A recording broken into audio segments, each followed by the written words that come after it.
شروع اللہ کا نام لے کر جو بڑا مہربان نہایت رحم والا ہے۔ السلام علیکم ورحمۃ اللہ وبرکاتہ۔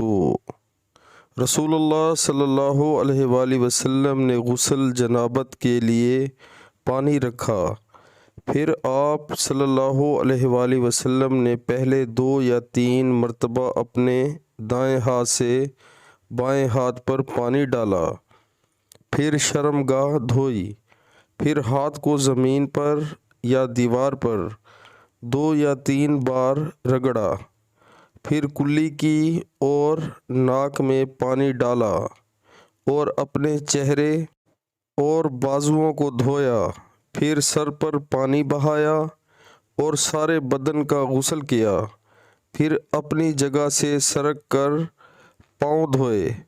میمونہ رضی اللہ تعالیٰ عنہا نے فرمایا کہ میں ایک کپڑا لائی تو آپ صلی اللہ علیہ وآلہ وسلم نے اسے نہیں لیا اور ہاتھوں ہی سے پانی جھاڑنے لگے۔ پیارے مسلمانوں، اللہ تعالی ہمیں حدیث پاک سن کر اس پر عمل کرنے کی توفیق عطا فرمائے، آمین۔